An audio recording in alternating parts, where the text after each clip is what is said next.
In life, there's good times and bad times, and that's especially true in our spiritual life. Sometimes we feel spiritually rich, and sometimes we feel spiritually poor.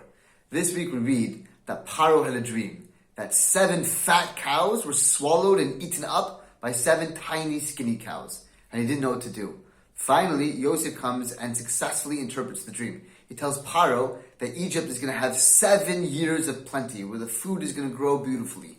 And after that, there's going to be 7 years of starvation. There'll be no food. And the only way to survive is to make sure that when you have the plenty, that you are saving for the years that you don't have. And that's true in our spiritual lives. Sometimes we have moments of inspiration, moments that we feel super connected. And then there's obviously those moments of darkness where we feel disconnected, lost, just stuck in the dark. And the way to combat that, the way to make it through, is to make sure that when we do have those moments of connections, we are somehow saving, putting in the piggy bank for later. So when life gives us spiritual plentiness and we feel spiritually rich, you have to take a moment and figure out how you could take something from there and save it for later when you feel disconnected in darkness. And here's a few examples. When you're feeling spiritually rich and you feel that inspiration and that high and that connection, write it down. Write how you're feeling. Write it down, capture the moment.